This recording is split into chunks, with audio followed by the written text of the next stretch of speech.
either live by the gun or you die by the sword.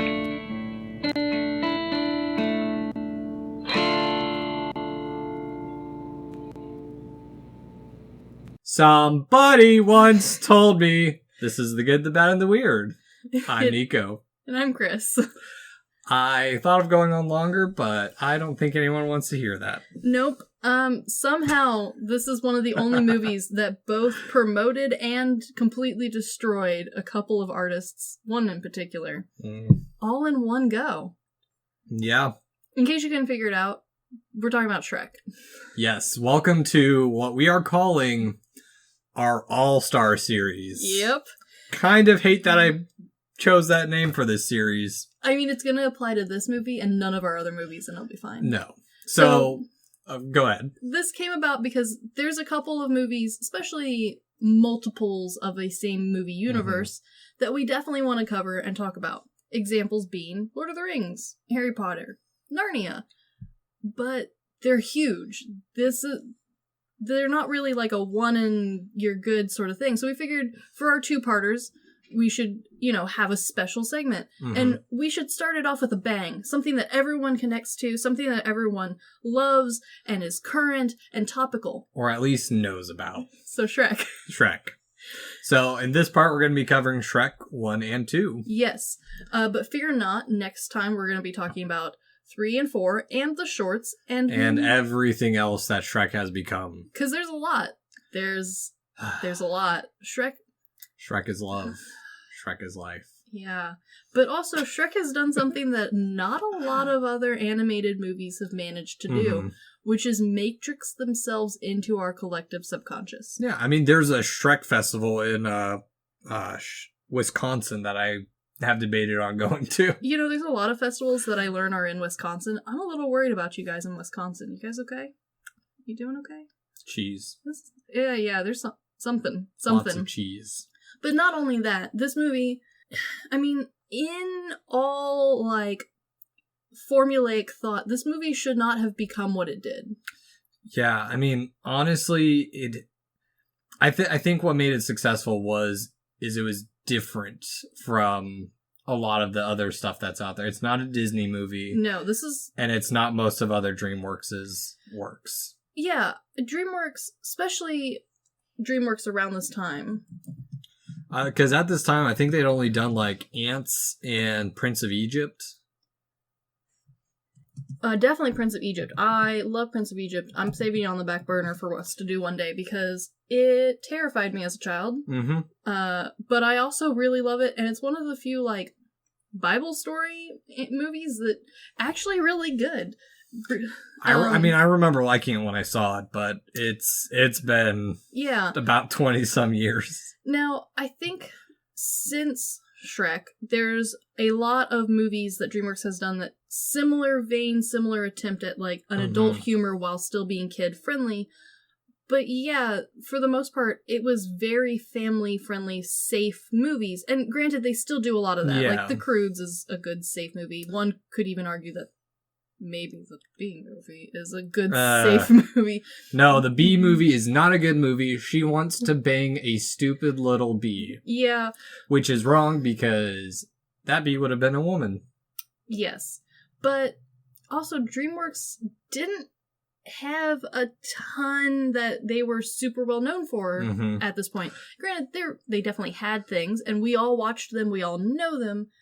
But unlike Disney, where people can honestly give you a chronological events of all Disney movies, it's a little harder with DreamWorks. It's kind of hard to remember when certain things came out when. Yeah, because I know they come out with stuff regularly, but it still feels rather sporadic. Yeah, and DreamWorks does something that Disney also does this. Let's not pretend. And Pixar, not so much. Pixar's a little better about it, but Disney buries it real deep down. Whereas DreamWorks loves a sequel. Yes. It loves a sequel, it loves a spinoff, and so that, I think, is also part of the reason why Shrek became what it did. Because if the first movie had stood by itself with no sequel, no spinoff, no Halloween or Christmas edition, yeah, it still would have been definitely embedded in our consciousness, because, let's be real, everyone who was a child around the time that Shrek came out, you can quote me Shrek, and don't pretend like you can't. Mm-hmm. I mean, it's still... I mean, everyone quotes Shrek still. Like, yeah. Donkey's well loved, Puss in Boots. Yeah. I mean, it's a cast of characters that people still love, and it kept the same voice actors throughout. Which, honestly, very impressive, because while Shrek 1 did do well, and we all love it, and I could see the appeal in doing the second one, the third, and especially the fourth one, I could have understood if some of the original cast didn't want to come back for that. Yeah, and even then, Shrek is interesting in the fact that it ever got made in the first place. Because from my understanding, DreamWorks bought the rights to Shrek when they opened up, and previously Steven Spielberg had it. Yeah, Steven Spielberg had it because originally it was a fairy tale book, it's a picture book for kids, which I didn't know, and now I need to try and get a hold of. But apparently that's kind of hard to do. I couldn't find a copy. I think it's on Amazon. I mean, I don't. That's not the first place I look for books, let's be real. Yeah, I know. I will eventually get my hands on it, but let's be quite clear here. While some events and some characters are still based off the book, from the most part, from what I could find and read online, it's not the same story. No, they went a completely different direction from what I read too. But Spielberg, even then, he wanted it to be traditionally animated, which I'm realizing is kind of a theme with him, is he has this love of traditionally animated films. I would argue that Spielberg has a love of traditional fill-in-blank here. Yeah. He likes a good throwback. And at that time, he wanted Bill Murray to be Shrek. I could see it, though. And Steve Martin to be Donkey. I'm not so certain about Steve Martin. I could see Bill Murray. I could see both of them. I could too. However, I will say that, and this, we'll get into this more, part of the reason Shrek is Shrek, and not just in like they did such a good job, but like it embedded itself, especially for children who latch onto certain odd characteristics, such as a random Scottish accent in a fairy tale movie.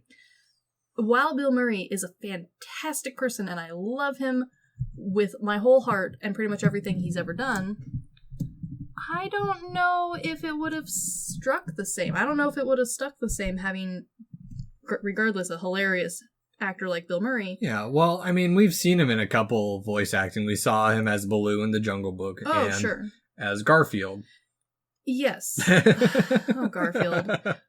And while it's easy to argue that, yeah, Baloo was a fantastic character and he did a phenomenal job, his voice doesn't match what we see as Shrek. No. And I have faith in Bill Murray. But I think there's a lot of other factors that play into this, and one of the huge factors for a lot of us, especially as kids, was the Scottish accent. Especially for a lot of American kids who, honestly, they know what a Scottish accent is. Yeah. But it's usually self-contained within a Scottish movie. So everyone has an accent, and then there's probably one or two people who don't have an accent because they can't do it. Yeah. Whereas Shrek flips it. Shrek's the only character with a weird-ass accent. Yeah, and I mean, for me, I never saw the accent as being weird. I was living in Germany at the time. True. And I was living in a military community, so I was used to it. And honestly, especially now thinking back to it as a kid, I don't think I recognized it as a Scottish accent. It was just how Shrek talked. Yeah. Mostly because there's no reference to him being Scottish whatsoever other than his accent. Unless it's somewhere in a short that I missed briefly. I don't know. There's no reference to it at all. No, he just has a Scottish accent. Yeah. And especially for a kid who's going to quote this whole movie to you, regardless of how you feel about it, a Scottish accent does make it more fun. Yes. And before we get too ahead of ourselves, Chris, what are we drinking today? We're drinking a martini, Shrek's favorite cocktail. Yes. Did we put an eyeball in it? Kinda. It's an olive. Yeah. No eyeballs today. Giant cocktail olive. Giant cocktail olive. Sadly, not as much pimento in this olive as the front of the box said. Yeah. Yeah, still an olive. Cheers. Cheers. That's an olive martini. Yes. So, from doing an initial looking into Shrek, because I know you did more about the production of it, I know Shrek went through some hard or more rough development than a lot of movies we know of. I mean, all movies go through some kind of shaky waters. I would argue, though, that Shrek didn't just get put on the chopping block. He went through the whole food chopper. Well, and just Shrek himself, because I learned, and I'm super excited about this. Yes, we have heard. Nicolas Cage, the man, was originally offered the role of Shrek. And in 2003, he stated why he turned down the role. And that was because when you're drawn in a way, it says more about how children are going to see you than anything else. And I care about that. Which I'll give him. Yes. Because the character of Shrek, I don't think, and we'll get into this, while the character's lines were completely rewritten, the character himself, I think, while Nicolas Cage could do it, I don't think it's something that Nicolas Cage would want children to be associating him with. Yeah. He does seem like that he cares about that quite a lot. Well, I mean, we're talking about a man who is in G-Force and The Croods. Yeah, and arguably, though, I would say The Croods is very family-friendly, whereas Shrek toes that line delicately like a ballerina. Well, and even then, at this stage, Shrek was still going through major development. Like, they hadn't finished a look on him. They weren't sure what they were going to do. Well, and on top of that, if I'm not mistaken, they knew they wanted to appeal to both adults and children, but there was a lot of dispute over what level of adult humor was going to be included. Yeah. And I think I wouldn't say it ever got toned down. I think it just got redirected into our current Shrek. Refined. Sure. Yeah, that's one way to think about it. But also, Shrek himself went through a bunch of iterations. Everything in Shrek did. So not only did they have a hard time picking a Shrek, I think I read somewhere that it was like 200 models of Shrek. Or no, 200 models of Fiona before they picked one that they liked for her character design. Because that was a hard thing, too, is balancing the characters. Because they wanted a princess character, but they wanted a strong female lead. Yes. And I think they did a good job with it. Honestly, this is how you know they did a good job with it. There are people out there who connect so deeply to Fiona that, like, I've seen her tattooed on people. I've seen people have Shrek weddings because the bride connects to Fiona so much. Like, as weird of a character as she is, there is something to the whole you're a princess no matter how you look or who you love. And I think that registered with people, especially because she has two character designs, at least mostly for the first movie. And so that's a hard balance to make sure that when she transforms, she still looks like herself, or vice versa. And I mean, that's one of the big things that's one of the themes of the movies is accepting yourself and who you are. Sure. I would argue that it's the theme for all four Shrek movies. Yes, no, it is. Yeah. Or just embracing life as it comes rather than having this fairy tale expectation. And I think maybe that's one thing that why Shrek stands out so well is because it has that take life as it comes attitude rather than this is how the fairy tale is going to end, because none of the movies end the way you expect them to. No, and I think on top of accepting yourself and preparing and accepting events as they come, I think a big part of Shrek is understanding that fairy tales aren't real, even in this world of fairy tales. Yeah. Which I like, because this movie arguably has the most fairy tale and movie references of all time. Well, I still haven't seen Ready Player One. Okay, I think that one was trying, though. This one just ended up with them. Yeah. Mostly because then there's an argument to say that a lot of classical fairy tales have been scooped up by someone at this point, mostly Disney. And so you can't really make a fairy tale movie without also having Disney references. But Shrek did it blatantly. There are multiple points, especially in the first movie, which I think is the more heavy-handed of the Shreks. Yeah. There's entire parts where Donkey is quoting Disney. Which, by the way, Eddie Murphy was friends with one of the producers, and they went to film school together, and they had always talked about doing an animated film together. And honestly, I know all of the other people who got either offered it or they considered for this, would have done a good job. Okay, you know what? I'm very professional. I apologize. While everyone I know would have done a great job, I don't think Donkey could have been anyone but Eddie Murphy in the end. Yeah, that's the thing they said is he was Donkey from the get-go. They didn't even offer it to anyone else because after Nicolas Cage turned down the role, it went to Chris Farley and he recorded most of his lines before he died. Yeah, I read that and I was like, oh, Chris Farley, that would have been really good. Why? Oh, he died. Yeah, he died in production, and then it went to Mike Myers. And when he came in, he insisted they rewrite it. Well, did you read why? No, I did not actually. Okay, so part of when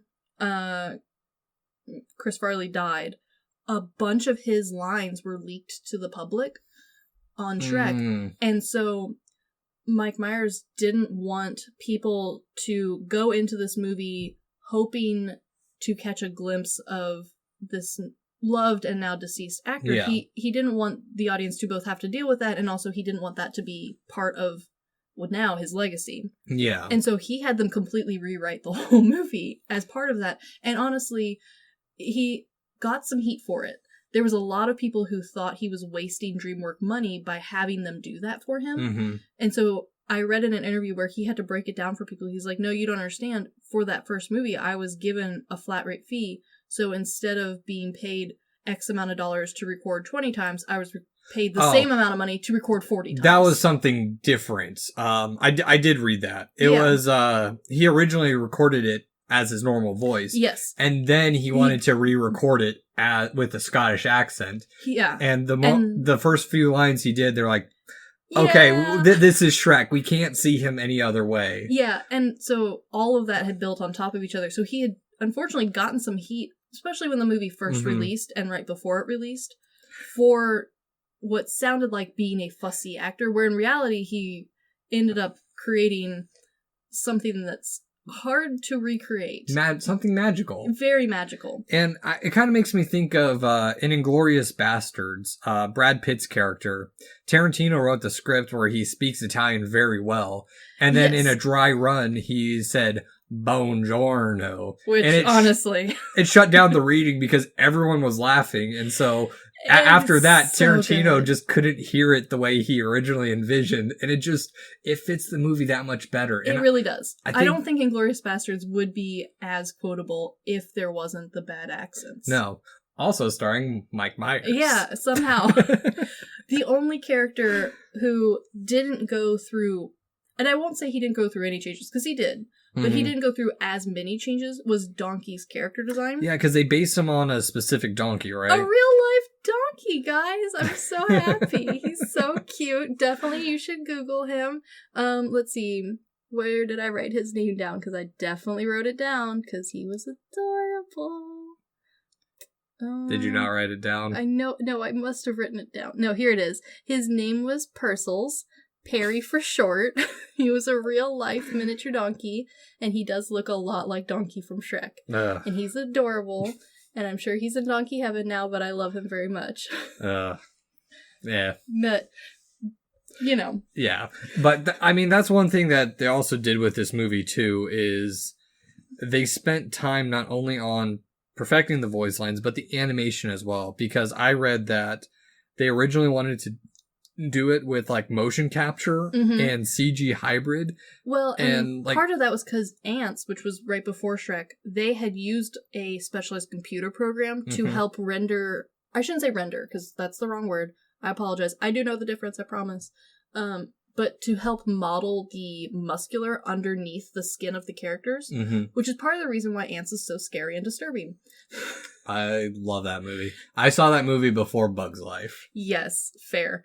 Honestly, that's probably the correct order to watch those in. Yeah. Because Bug Life is so sweet and innocent, and then Ants is very jarring compared to it. Yeah, I also heard something recently, people comparing A Bug's Life to Seven Samurai. I could see it. Yeah, because it's 7 warrior bugs protecting a village. I wouldn't say warrior bugs. I would say 7 idiots. Warrior bugs, quote unquote, protecting a village that bandits or Ronin are going to raid their food supply. Honestly, though, the grasshopper's a good analogy for the bad guys in Seven Samurai. Like, Yeah. that's a pretty close analogy. Yeah, I mean, I'm not mad with it. I just thought it was an interesting No, I think it's tie. I think it's a good tie. That's clever. So, So they had just come off of Ants 2, which all computer graphics and all, I wouldn't say all, but it was attempting to do a couple of new things that DreamWorks hadn't really done before. well, and I mean, we have to remember at this time, like the best animated movie we had arguably was Toy Story. Oh, and no, hands down it was. Yeah. They were severely limited. If you watch Toy Story now, Toy Story, there's no hair, there's no water. All of the children are Andy. Yeah.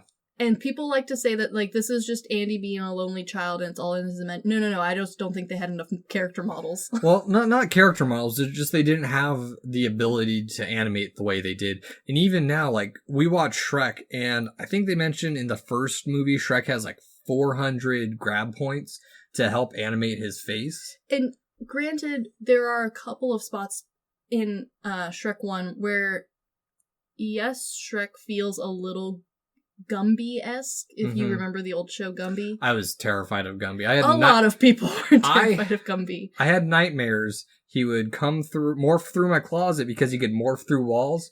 Oh, yeah, he could. Yeah, morph through my closet and eat me. Yeah, so there's a couple of points in Shrek 1, mostly when you're really close to Shrek's face, where you get a little old Gumby-esque vibe. Yeah, it's a little rigid. It's a little rigid while also being Clay-esque. Yeah. You know, where it's that hard, weird in-between, almost valley of uncanniness. Mm-hmm. But thankfully, most of Shrek is filmed from a distance. Yeah. So, honestly, Shrek 1 still looks pretty damn good, whereas, unfortunately, Toy Story has not aged super great visually. The story, still good. Oh, yeah. Visually, not great. And I mean, that's another interesting one to watch, because you can see the animation improve as the years go on. Yeah.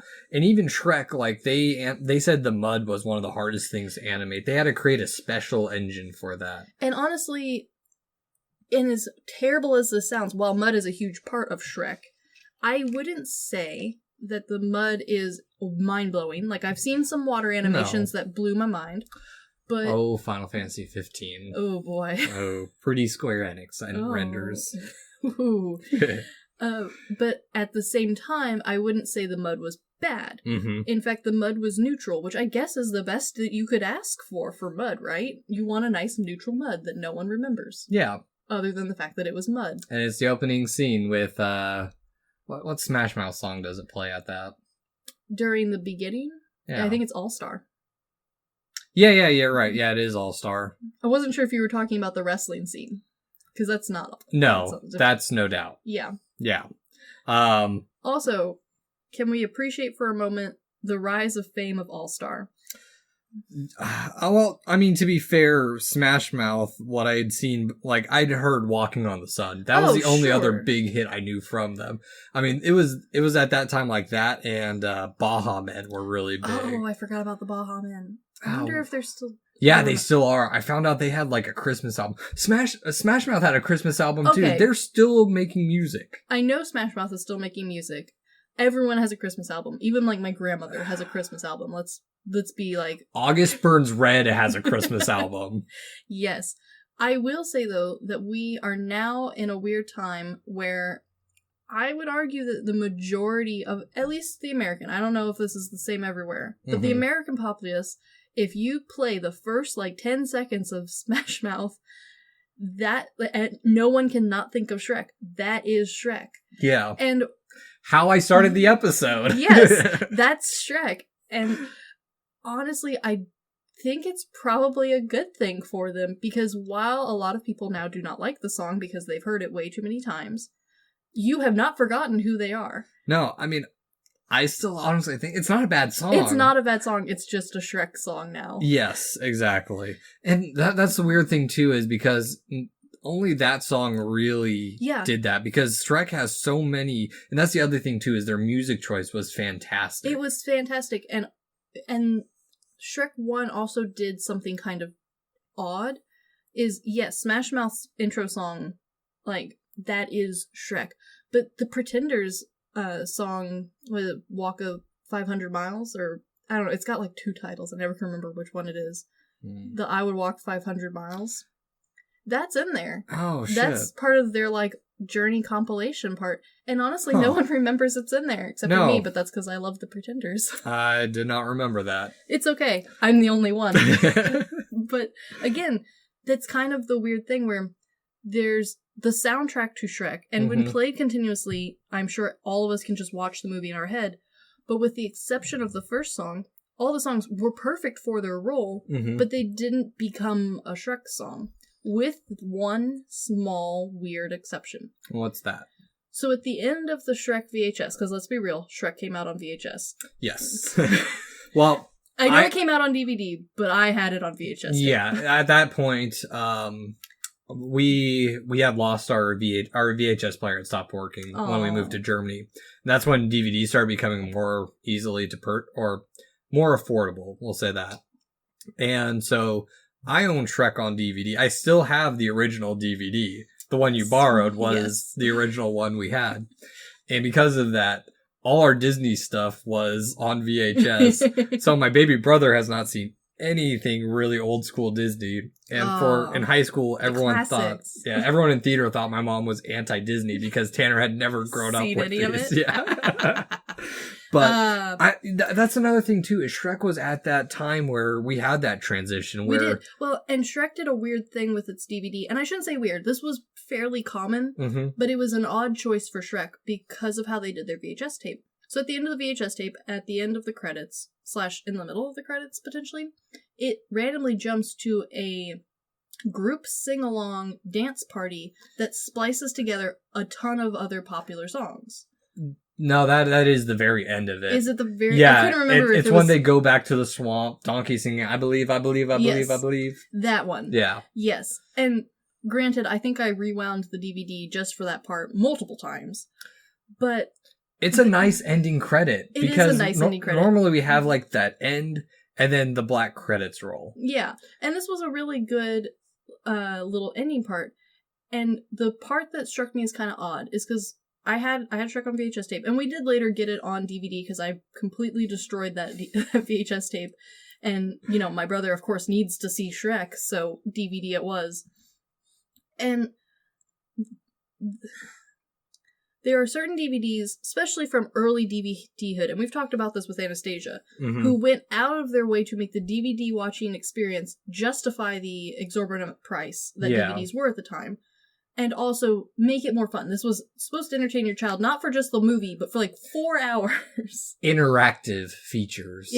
I miss interactive features, guys. I need them back. I want a horror click-through game where I'm sitting there with my remote and waiting very slowly for a thing to pop scare me so I can click left or right. You can play Clock Tower. I have the first one. No, on a DVD. Well... That's PlayStation 1. Yeah, I mean, close. Real close, but not quite.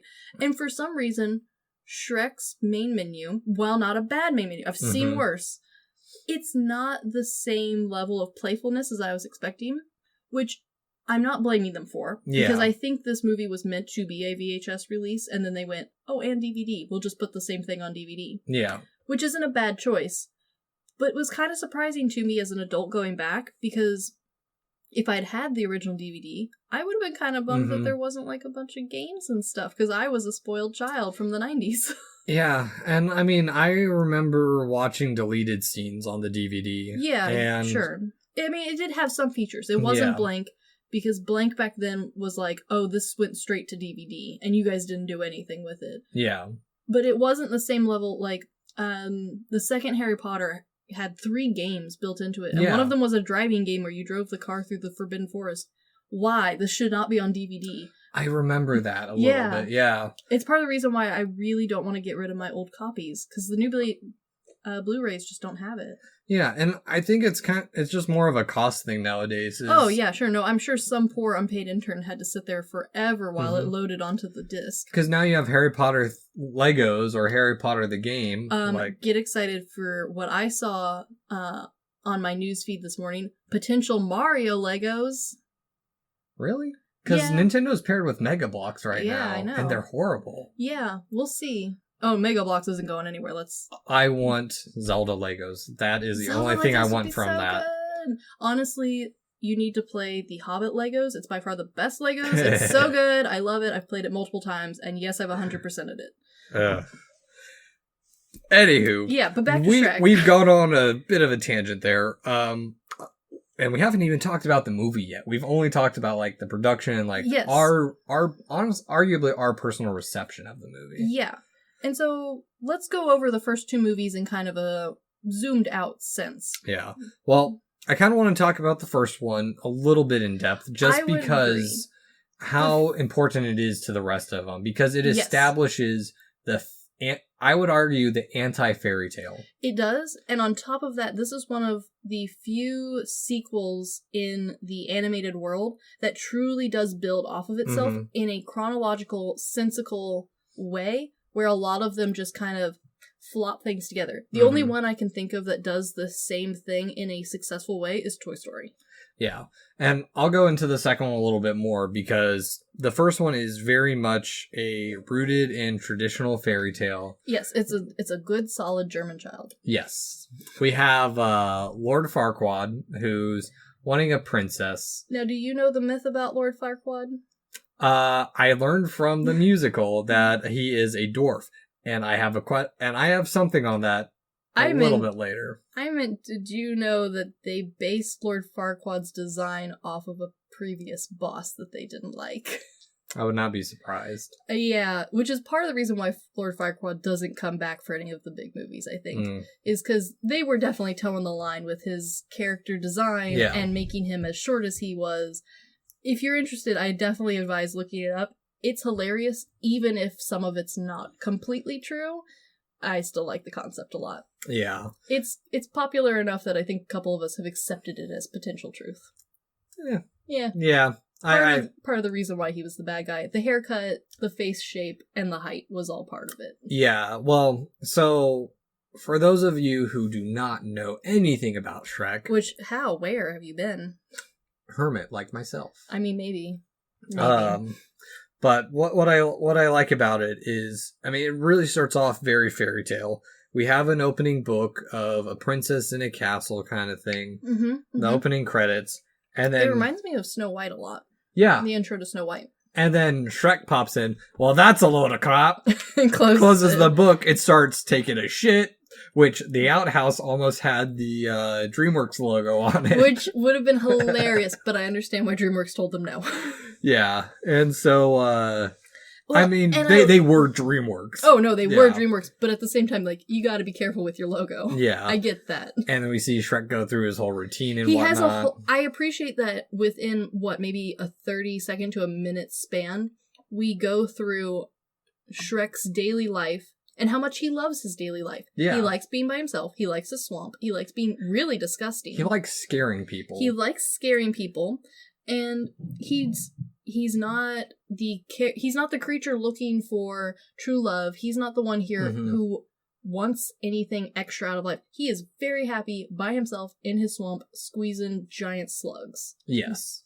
And so at this point, we also learn that there's all the fairy tale creatures are being rounded up. Which I think this is part of the movie that's kind of interesting, especially as you think about it as an adult. If you're especially watching it with no children in the house, the entirety of this world is a fairy tale. Yeah.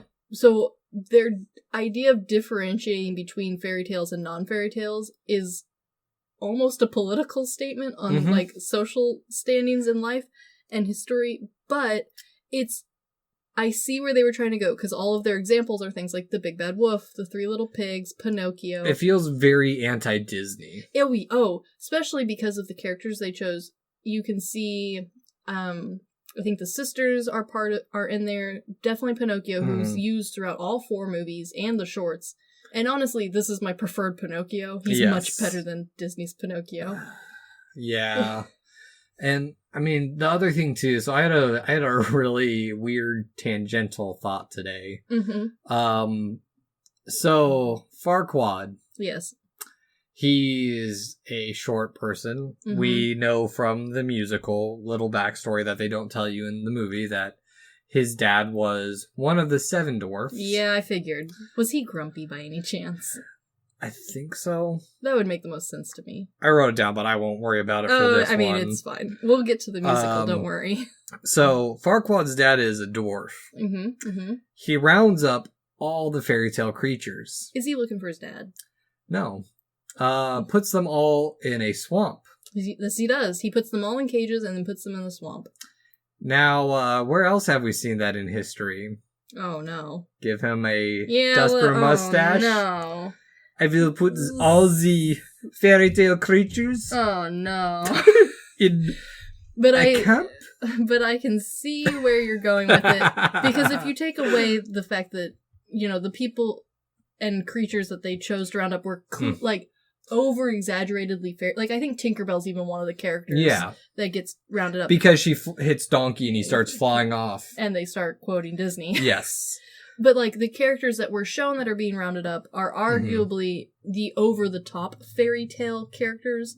But again, the whole thing's a fairy tale. Yeah. Everyone here qualifies. But and the only reason they're making up their own boundaries, which is Yeah. kind of a funny thing if you watch as an adult with not having to deal with children quoting this to you while you watch it. It adds to the rewatchability because it is something to think about. And the only reason I went there was because I thought of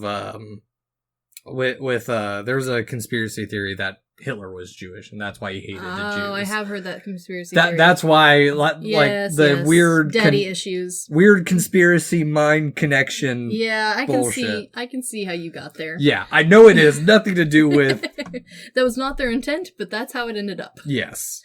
And so that's okay. yeah, so eventually Shrek meets Farquaad, Donkey in between this time frame. Yeah. Which there's an homage to Star Wars in there. Yeah, there's a lot of movie homages in the first one specifically, and then again in the Halloween special. Yeah, and I would say the first one is very much a classical movie story references, and then the next one's very much Hollywood references. Oh yeah, no. Once we get to Far, Far Away Land, we've hit Hollywood, and honestly, some of those I missed. And then you go back to the standard movie references again in the Halloween special. Yeah. Mostly because we're referencing Halloween movies, which, clever. Cute. Yeah. I like it.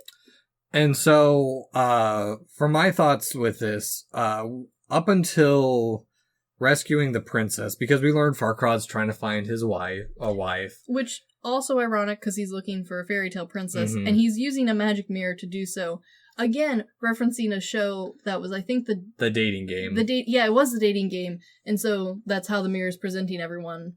And so it's kind of a weird combination because we have an unlikely hero, which is very fairy tale-esque. Yeah. We have, at this point, we have a sidekick. Farquaad's not really evil either. No, he's just a shitty guy. Yeah. Which, while I don't think is a good thing, doesn't put you in bad guy territory. No. You can just be the shitty guy in a movie. Yeah. And so we go have the rescue the princess scene. She's guarded by a dragon surrounded by lava. Arguably, she does have a really cool princess setup. Like, this is pretty badass. And, I mean, I feel at that point, we've taken fairy tale films and we've done a weird twist to them. Because it's not like Into the Woods where it's just like a mashup of all this stuff running together. Yeah, it's not all of them put together. It's just the collective idea of a fairy tale. Yeah. And so, I don't know, it's this weird transition because a donkey runs into the dragon. We learn the dragon actually has a very feminine side to her. Yes.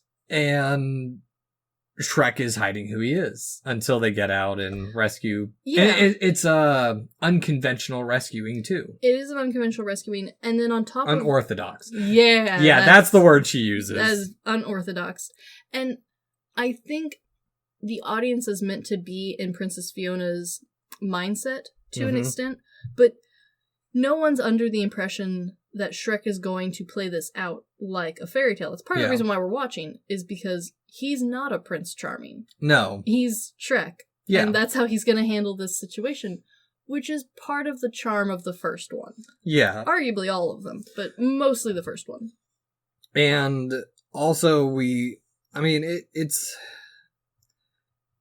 it's a weird little movie. It is. Especially because the twist with Fiona, I think, is actually really well done. Especially coming from someone who I like spotting the twist in a movie pretty far out Yeah. and just enjoying the ride to get to said twist. We know Fiona has some type of curse. And as an adult watching, you can pick up pretty quickly. It happens at night. It We don't happens- know what happens. Exactly.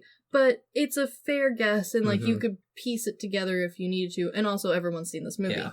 And But the twist is politely put in because Mhm. both main characters, who I'm going to say Fiona and Shrek are the main characters, and Donkey, while I love him dearly, is side character material. Yeah. Both main characters have to deal with accepting who they are in different ways. Yeah, well, Shrek has to accept that things are happening around him and that he can't just hide in his swamp. and not necessarily that. I think Shrek also has to in this movie, he realizes he's lonely and Yeah. he's not happy. He thinks he's happy. Yeah. And on top of that, he has to come to terms with the fact that he can't live in his world by himself Mhm. forever. The others, even those that he doesn't want in his swamp, like the fairy tale creatures, they do exist. They are out there. And while he can get them back off his swamp, that doesn't mean they're going to go away. Yeah. Like he thinks at the beginning of He's the going movie. to build a wall around his swamp once he gets them out there, and Donkey breaks down his Donkey really definitely... Donkey's a Donkey- driving force in this movie. Donkey is like raging water. He is wearing down the outer stone shell that is Shrek. Very true. But also, it's interesting because we have that scene where they're sitting watching the stars. They have their moment, which Yeah. that's the only scene I've heard that has Chris Farley in it. Okay. And I can see it. hearing it, I can't see Chris Farley as Shrek. Yeah. I see what you mean. Yeah.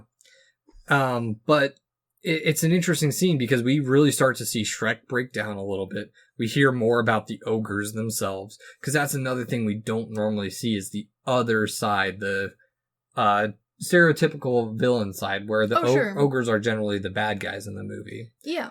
But we also learn that Fiona's a badass. Oh, Fiona's such a badass. Because at this point, she's a damsel in distress. Well, yes, and then I like that this movie took the chance to not only build... They're walking back to the castle montage scene, which is usually just used to build the love interest and to make the side character more cute and adorable. In this instance, while they did do that, and they created a realistic, I would say, timeline and expectation for relationship building, on top of all of that, they prove that Fiona didn't have to wait around for people. She bothered to learn Kung Fu. Yeah. Which we learn later she learned from her mother. Yes. But... In the third movie. In the third movie, we learn about her I love her mom. Yes. Her mom's great. So, on multiple occasions, Fiona is given the chance to prove that it's not just a fluke, that she truly can take care of herself in these situations, and arguably is taking care of Shrek and Donkey all at the same time. Yeah. Which I like, because while they do prove that she is a tough female lead, they don't make her an unstoppable god force, which is a hard balance to strike. How do you walk that line with a theoretically mortal character, which we assume Fiona is? Yeah, and I don't know. It's an interesting transition too, because Shrek's really not that big of a badass. No, he's always relied on the fact that he was an ogre to get him through a lot of stuff. He has layers. He has layers like an onion. But unlike an onion who can make you cry using chemical warfare, Shrek doesn't seem to really be in touch with his ogre side. Something we learn more in the fourth movie, where I would say his farts are chemical warfare. Yeah, but like, does he use them strategically? Yeah, I'm okay a little bit. Yeah, a little bit. But one could argue, especially after watching the fourth movie, which I don't hate the fourth movie. Yeah, it adds a lot of background ogre lore that we needed. But I would say that Shrek's kind of a shitty fighter, even compared to other ogres. Well, in the context of the first movie, we have nothing to compare him to. This is true. He's by himself in the first movie, which is part of the charm of the first movie, is because, especially when it came out, while they didn't wait too long for a sequel, it was long enough for it to feel like a complete and totalitarian thing. And so if you watch only the first one, you don't really want there to be more ogres. You kind of are happy that these two ogres find each other and love, and like there's another weirdo out there for you sort of connection. And that's the thing we learn is Princess Fiona is an ogre. Yeah, and she wants to find Prince Charming because she wants to be normal. Yes, she wants to be what society perceives her as normal, or is supposed to perceive her. Theological question for you: if she had kissed Lord Farquaad, and minus the whole true love's kiss little detail, would she have been short? Because, no. Well, I argue this because we now know that Lord Farquaad is part dwarf. And in this world, that is not a genetic condition. That is a race in this world. So I would argue that she would have shrunk a little. She would have been 1/4 dwarf. Or half dwarf, depending on how the contract's written. Yeah, that is... that. I would argue that she would be short. Maybe not as short as him. She seems like a tall lady in general. Yeah. I mean, even her human form's pretty tall. And maybe dwarfs have a recessive trait where it's normal size. I don't think so, because we do see 2 other dwarves in the movie. Well, and I mean, we're also not told that the curse doesn't change her that much, I would say. It changes by night, or by day one way, by night another. This shall be the norm. Yes, and then once true love's kiss, you will take true love's form. Which would be half dwarf, right? Minus the true love bit, because we know no one loves Farquaad except Lord Farquaad. Well, in true love's form, is it how your significant other perceives you, or how you perceive yourself? That's another interesting question.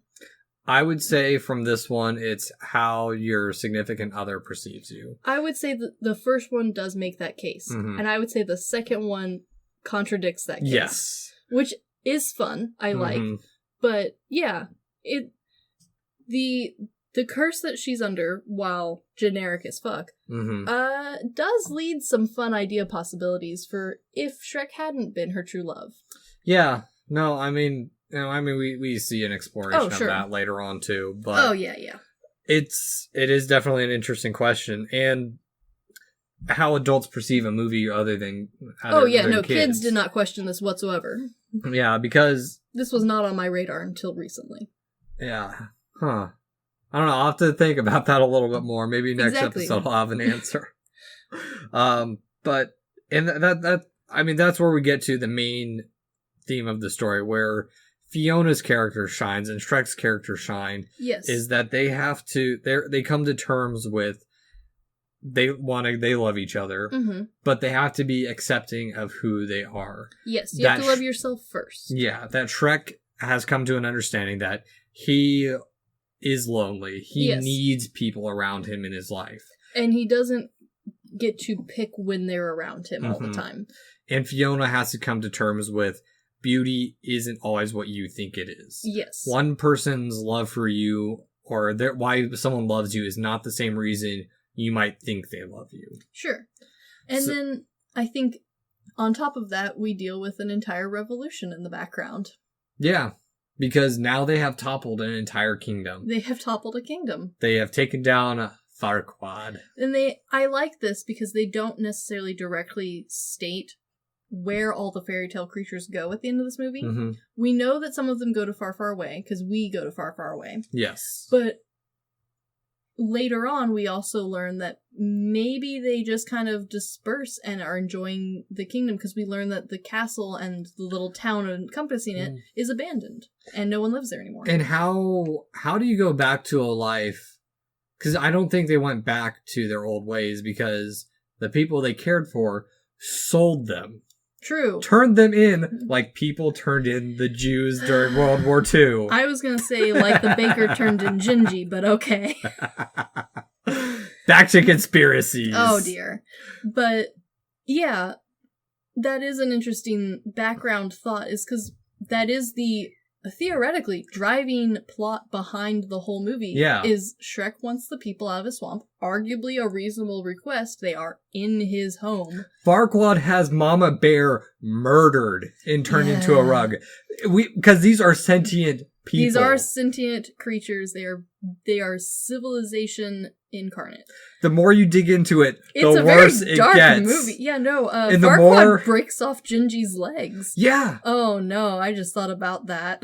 Yeah. Oh, dear. What are Gingy's gumdrop buttons then? Poop. We learned that in the third one. They're poop. But why does he have them on his chest? Why is he worried about having them removed? Is he a fecal file? No, I think Gingy is made out of flour, which arguably is more terrifying.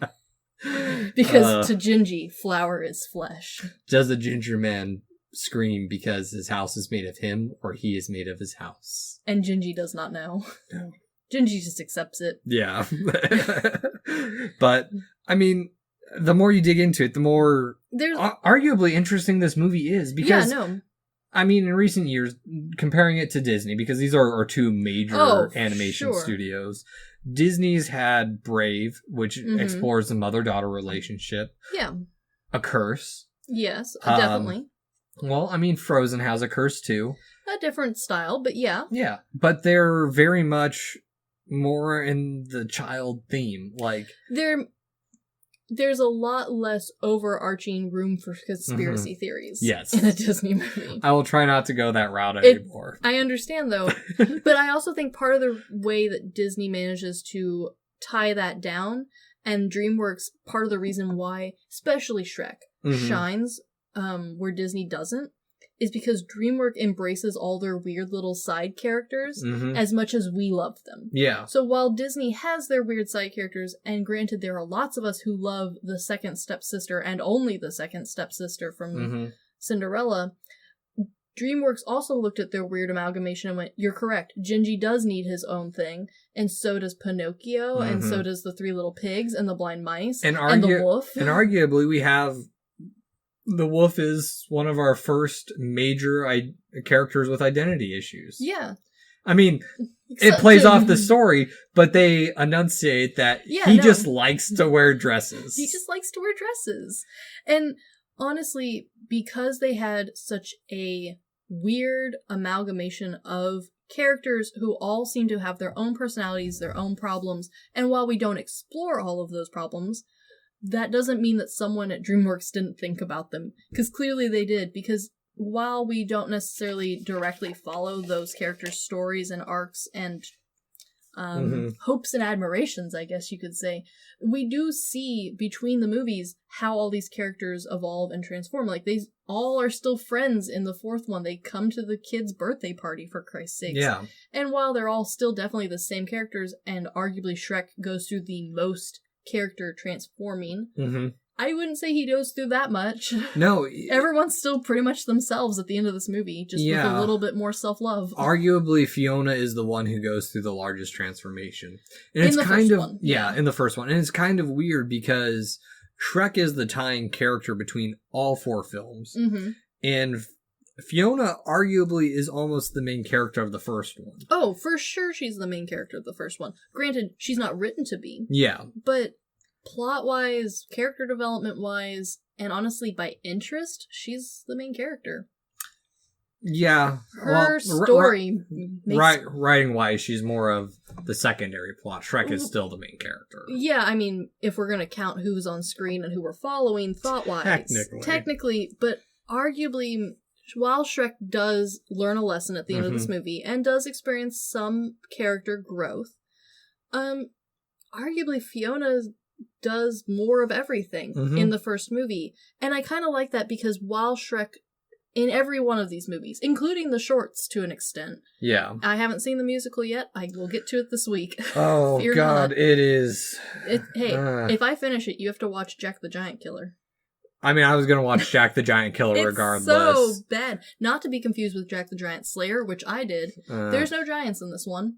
All dinosaurs. You have told me about this movie since the beginning of our friendship. It's the worst movie I've ever seen, and I like bad movies. So just, I don't know. If you can get through it, you're one of like 3 people. Yeah. But arguably Shrek's lessons that he learns in each movie Mm-hmm. are not so, like, Fiona's lesson that she learns completely changes who she is. It's like she went through wonderful therapy and came out the other side a brand new person. Yeah. Whereas Shrek, kind of every movie has to go to therapy, because while he learns a lesson, he doesn't learn a big enough lesson to change anything about him. He's still an asshole. He still doesn't really want people in his house. He's just learned to set up personal boundaries and me time. And, I mean, that's not a bad thing either. It's not. No, it's not. If anything, this is the most realistic arc of any character that I've seen. Because while Shrek does learn a lesson in every single... So this is at least 4 lessons that he learns. All he really learns is to accept himself a little bit. Yeah. Not a lot, just a little bit. And that's the thing, too, is I actually broke down the 4 movies into different fears. Oh, sure. Yeah, no, you could easily consider it that. Shrek 1, fear of love and oneself. Yeah, sure. Shrek 2, fear of acceptance. Ooh, I could see it. Yeah. Also, maybe fear of fame. If you... Depending on who you're looking at. Yeah. And I'll save the other 2 for the next episode. Yes, but they definitely also fit into that. Like, you could definitely work an entire essay out of that. Yeah. Yeah. And so, just a couple little things I want to talk about on Shrek before we move on to Shrek 2. Oh, Shrek 2. Because Shrek 1, I learned that the ending scene where he's saying, "Oh, I love you" to Fiona, "You're beautiful to me." Yes. Mike Myers was acting that in front of his wife. Oh, that's adorable. Mm-hmm. So cute. And the Belches are Cameron Diaz. Oh, you know what? I knew I liked Cameron Diaz.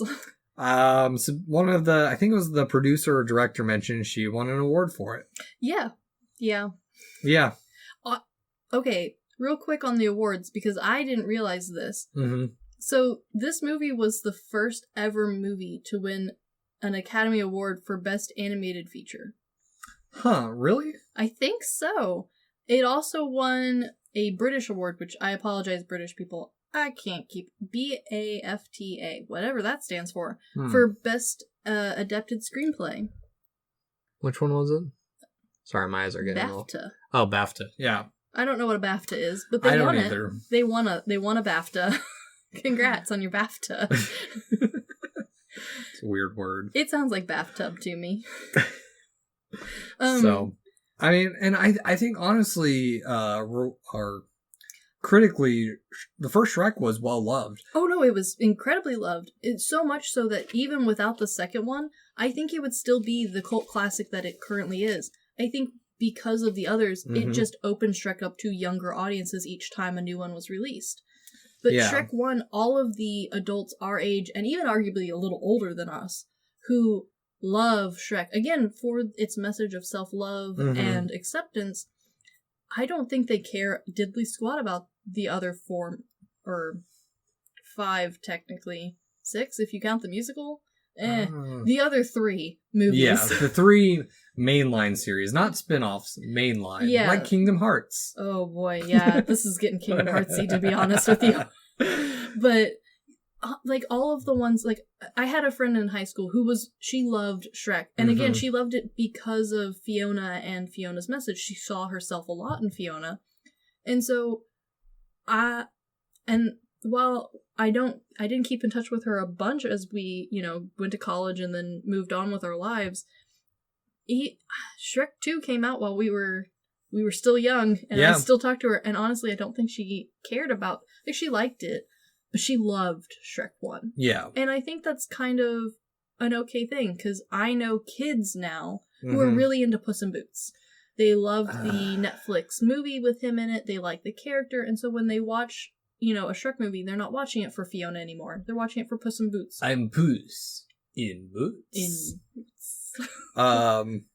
Yeah, I don't know. It's kind of this weird thing because Shrek is old enough now. It's kind of in the same state Pokemon is. Ooh, it's getting close to Pokemon level. Where kids are rediscovering it. One of our coworkers, her son has just found Pokemon in like the past 3 months, and he's 5. Oh, he's gonna love it. Oh, he's no. the perfect age for Pokemon. Exactly. 5 is golden Pokemon age. And I think Shrek is primed for that. Oh, no, for sure. And I honestly think it was smart how they released it, because Shrek 1 was definitely... Like, adults could enjoy it, but I think the reason as many adults were forced to watch it as they were was because of the kids. And I think maybe another thing that why it's held up so well is because they went at it with a different approach than what we've seen in animated films. They went into it like cinematography. Ooh, like yeah, they point. filmed it like they would film a traditional film. Yes. And instead of like where we've seen Disney adapt to, we've seen everyone start to take on that now, and that's why animated films are not kids movies anymore. True. It's because we have not only the tech to do it, but we have the styles down that, okay, we can actually make a dynamic scene instead of like old-timey, here's the scene, here's the Jack stage. Skellington's gonna walk up the hill. The flat hill. Yeah. I mean, it was beautifully drawn, but it was a flat hill. Yeah. Whereas, I can see how you could argue that Shrek, especially for when it came out, which I think was 2001. Yes. Which, it's almost 20 years old. Yeah. It's getting close to be able to drink. No, exactly. And my brother's older than Shrek, but younger than Pokemon. that's weird. Yeah. That's weird. Yeah, but also, Shrek manages to very artfully toe the line between adult humor and kids' humor. And I think part of the reason Shrek does this better than a lot of even Pixar movies, because Pixar is pretty good about towing that line too with some of their stuff. But theirs are more like just one little one-off jokes. Oh, yeah, there'll be a one-off. Like in Frozen. Yeah.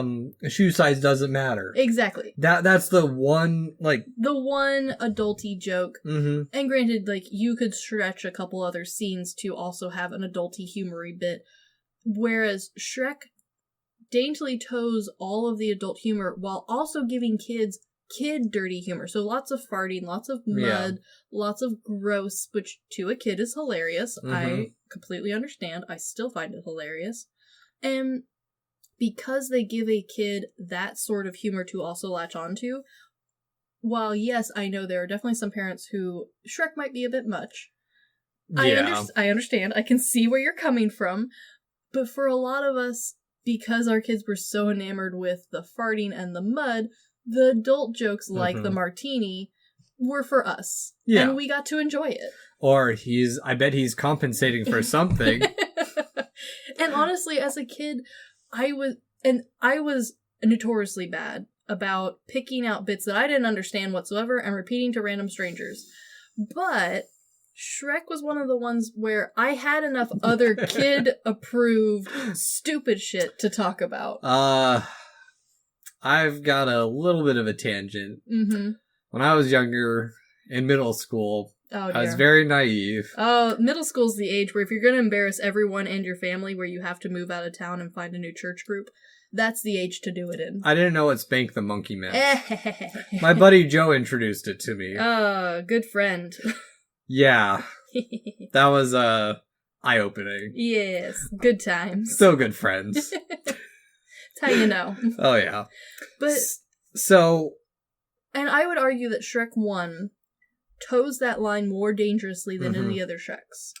I would say Shrek 2, while still having adult things that only adults are going to get, especially with the Hollywood theme, kids aren't going to have enough scope to catch the background characters who are supposed to be other famous people. Well, and even then, like, me as an adult, it's taken me a while to, like... Sure. Because honestly, I've watched Shrek 1 multiple times. I've watched Shrek 2 a few times. Yeah. But after that, that's where it ends. Like, Shrek 3 killed it for us. Because I know for a fact we saw Shrek 3 in theaters. Yes. We were living overseas at the time. We didn't have trailers. We're like, oh, there's a new Shrek movie. And we went and saw it and we're like... It wasn't for your age range anymore. No. It had gone back down to the elementary middle school age range. I think I was in high school at that point. Maybe. But honestly, I think that's kind of why it worked. Because, granted, the people I know who would have not been super into Shrek 1 as a parent, they were really into it as a kid. Mm-hmm. Because they watched it either at a friend's house or when their parents weren't home. And so as an adult, when they watched Shrek 2, Shrek 3, and Shrek 4, it's toned down enough where they went, well, maybe Shrek 1 wasn't as bad as I remember it. This is fine. My mom accidentally let us get away with watching a fair amount of movies we weren't supposed to see. Good job, Mom. One of them, which I have no memory of, Fast and the Furious. Ooh. She rented that, let my brother and his friend watch it. Arguably the car parts are okay. Had a very awkward conversation with the friend's mom. Oh, fun. Yeah, she's like, you let them watch this? My mom fell asleep while watching it. Oh, no. That's how I watched Alien as well. But you know what? Now you're super into movies, so... I'm super into horror because of that. You know, it worked out in the end. I was a weird kid. It's okay. Yeah. But, anywho, so, after Shrek 1... We move on to Shrek 2. Which takes an interesting departure because we start off with them going on their honeymoon. They're having a grand old time. It's a cute honeymoon scene too, because especially in kids animated film, I don't think most kids truly comprehend a honeymoon. Yes. And so this honeymoon delightfully towed that line between children friendly but also a cute nod to a romantic getaway for a new couple. Shrek accidentally makes out with a mermaid because the waves wash away Fiona. She throws the mermaid back in the ocean. It's cute. Fiona pounces on Shrek. It's all over the top in Shrek form, but especially the first part. I think the first part was meant for the adults to have a good I'm sorry, wrong. We're not introduced to that to begin with. No, we're introduced to popping. No, we're introduced to Prince Charming. Oh, I forgot about Prince Charming. That's how the movie starts. It starts with the book again. Prince Charming is going to do it. She's missed the opportunity for Prince Charming. That fairy tale ending. Again, taking the traditional fairy tale and twisting it a little bit. Well, and the other thing that I liked about this was because Shrek 2 did a really nice job of introducing more classical fairy tale creatures who, honestly, some of them got left on the cutting room floor of Shrek 1. There was a lot more fairy tale characters they wanted to include, and they even had some character designs for, but they ran out of space to put them. Yeah. We had too many. And they were pushing the system at the time. I think they said they used like 800 processors just to render the first movie. Which honestly makes sense, especially once you see a lot of the scenes where the fairy tale creatures are all together in one spot in the swamp. You couldn't just do like what you can do with a crowd where like every fifth person might be the same character just in a different color. Each one of these had to be a distinct character model. Yeah. They mentioned it took, what was it, like 8 days for it to render that scene? Oh, I would have given up. I mean... Good on them, though. That's dedication, though. We see the same thing in Akira. This is true. Like, I think that's the one thing that really sets... the detail level of Shrek exactly is next level. Especially the first two. The first two definitely were projects of love. And I know you're not super into watching really shitty children's sequels like I am. Yes. But Shrek 3 and 4 are unlike most other 3 and 4s of a movie. Normally, a third and fourth movie, and granted, this did happen a bit to Shrek, but not to the extent. The third and fourth one are so low in budget that usually they have to hire, like, a small child to animate it with their toes on the weekends only for half price. Like, you can physically tell that while there might be a couple people who love doing what they're doing and are working their hardest, you can physically see the limitations, which usually isn't a problem with animated. You can usually get past a lot of that. Yeah. A normal sequel, mostly outside of DreamWorks, because again, DreamWorks fucking loves a sequel. But like a normal Pixar or Disney sequel, you can physically feel the level and quality and writing going down. Whereas Shrek 3 and 4, while still not Shrek 1, by no means, do put themselves above even some originals that do come out. Yeah, for me, it's kind of thinking back to, like, Hoodwinked. Oh, okay. I've got to be the only person who liked Hoodwinked 1 and 2. I liked them both. I've not seen the second one. I've only seen the first one. Did you like the first one? I did like the first one. Thank God. But I figured you would because it's got enough weird conspiracy spy Yes. bullshit in it. Well, so I like the first one, but like going back, like we talked about watching Shrek 1. There's some moments in it. But not enough to throw you out. Like, Yeah. honestly, you can still watch this movie just fine. You go watch Hoodwinked again, Oh, and the God, it looks animation is terrible. horrible. No, when it came out, the animation looked terrible. And it just has gone downhill since. But honestly, like, again, I like watching shitty children's sequels. I am a huge Barbie person. I will watch all of them. I have watched all of them. Yeah. And yeah, normally a sequel follows along the lines of Hoodwinked, where the animation quality didn't go down so bad that we're reaching, like it's not like some of those sci-fi movie sequels, like where they reuse footage from the first movies. It's not that bad, and it's definitely better than like Swan Princess 3 or 4, which did you even have a budget for that? Was there anyone hired? But yeah, no, Shrek 2 managed to do something that, and DreamWorks has now become kind of known for, especially with like Kung Fu Panda. Mm-hmm. But How to Train Your Dragon. But I would argue they started with Shrek and their sequel lineage, because while Shrek 2 isn't Shrek 1, it's a close second. Yeah. It is a good sequel. The quality's great, the additional characters are good, and honestly, the storyline makes sense. Yeah, and that's the other thing too, is when I was rewatching it, I felt it could have almost been a standalone movie. Like, it wasn't so reliant on the previous film. Honestly, the only thing the first film did for the second one, which I like a lot, and I wish more did this, we already had a groundwork of the characters that would have been, potentially could have been added to the second one, but it wouldn't have been so defining for the audience, and understanding why Fiona thinks the way she does, why Shrek feels the way he feels about having to move to far, far away, and meeting Fiona's parents, why he's so nervous about all that. And because we have that background, and then of course Donkey, and explaining Donkey's weird wife. Yeah. Who, don't get me wrong, I love Donkey and his wife's relationship. They are so fucking cute to me, but like you can't explain that away with a quick like, oh no, it's fine. Yeah.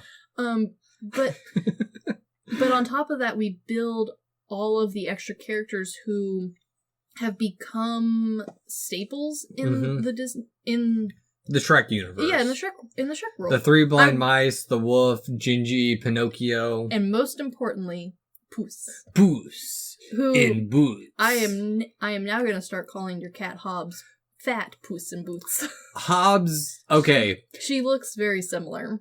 Neither of my cats do the big, oh, look, pick me up or pet me eyes. No. They just look at me with a cold stare like, are you going to let me up there? Yeah, but Hobbs does have cute big eyes, but most of the time they're focused in fear.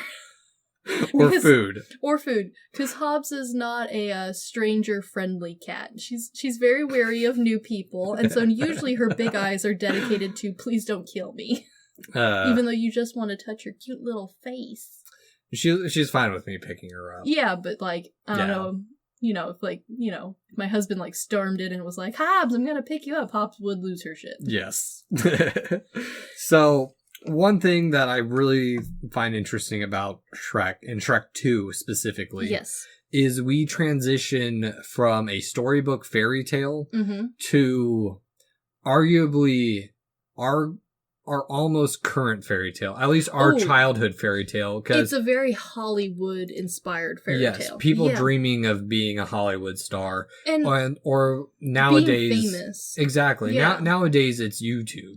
Well, I would argue, though, that Shrek managed to do... And while the correlation between Hollywood and Shrek 2 is blatantly obvious, they don't try to hide that whatsoever, I would say, though, that they don't upplay it so much that it's lost anything. A lot of movies, especially like older, when Hollywood, like the name Hollywood meant a lot more, I think, to people. Yeah. Hollywood in movies was like this magical paradise. But I understand that some people it still is. Yeah. I would say it's lost a little bit of its magical you will become a movie star if you move here sort of feel. Yeah. Whereas Shrek 2 manages to rekindle that, like, you could be famous. It might not be far, far away land. It might not be Hollywood. But you could be famous if you had just done these things. Especially with little studios popping up. Oh, like, sure. I've learned Atlanta's a great place for filming. Canada's great for TV shows. Canada's TV shows. I love it. I love a good Canada show. But even near us, Fayetteville. Yeah. There's talks about Fayetteville becoming like the next, like the Ozarks epicenter of film. Because, which honestly would make sense. Yeah, I mean, I learned they have a film festival in November. Yeah. Bentonville has the BFF in Our film March. festival's getting pretty serious. It's a little intimidating to go to be honest. I'm there for the free things, let's be clear, but... Yes, I've only shown up for, like, the Saturday events because, let's be real, we both have to work. I do, and, you know, I don't think telling my boss, like, hey, I'm just gonna be at the film festival if you need me on a Friday when we're printing projects would go over great. Could I do it? Yes. Should I do it? No. If I gave my boss a heads up, they would not be surprised. No, I'm not saying it couldn't be done and that, like, we couldn't do it and they get away with it. I'm just saying that, like, my heart would be like, oh, but people are so struggling right now because I'm not there to help print things. Not realistic. I'm sure people would be fine. But, like, you know, it's how it is in our world. Yeah.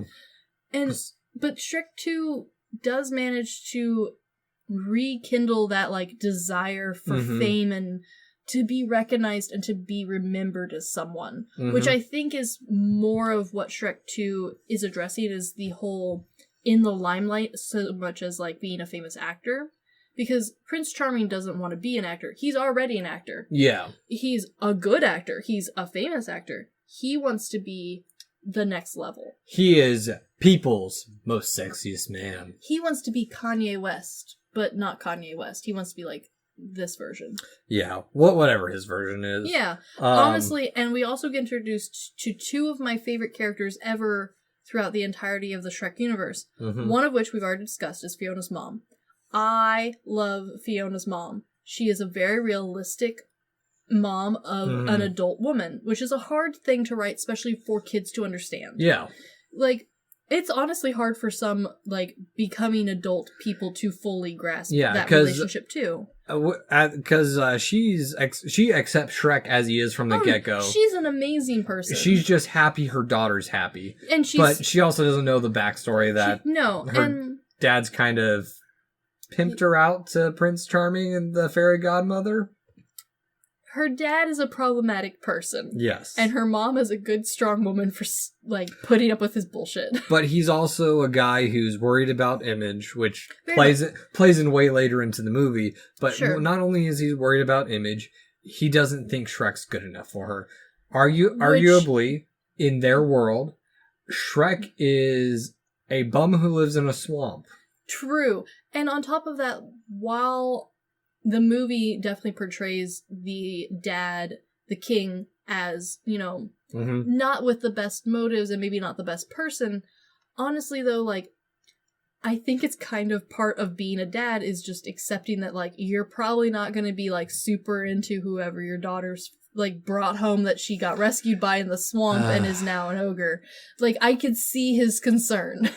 I'm not saying he's right. I'm just saying I can see it. And I think that's one thing about the Shrek series that people relate to is... all of the characters, as stupid as they are written relatably.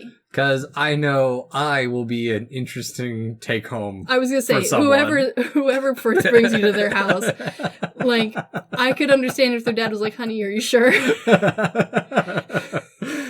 Yes. But then we also get our villain characters, who... I would argue are better than Lord Farquaad. Because while Lord Farquaad was a dick, he wasn't a very good bad guy. No. He was very off-hands, and that was kind of his problem. But Farquaad fucked shit up for this to happen. He did. And I'm not saying Lord Farquaad was a good guy. Obviously, he was bad, since we managed to relate him to Hitler. Yes. But I would argue that, especially in a more modern, contemporary, bad guy sort of vibe... Fairy Godmother and Prince Charming are a much better duo. Fairy Godmother is... I just realized, Fairy Godmother. I just realized who she is. She is the Godfather. Yes. No, that's the whole point. Oh, God. Yeah, no, this... She shows up in a fancy car. Get in. Get in, we're going for a drive, losers. You've ruined my diet.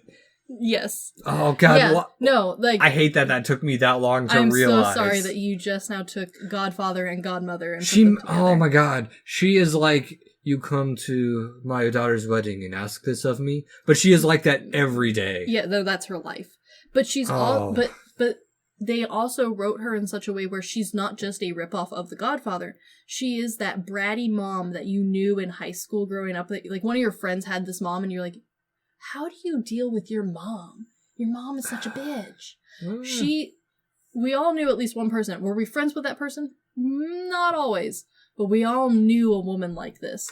And if you didn't, one-on-one know her, you worked in customer service and you had to deal with this woman. I accidentally pegged her in the face with a soccer ball. See, you knew this woman. Yes, that was great because she got pissed off, and my brother and our friends were trying to hold back laughter.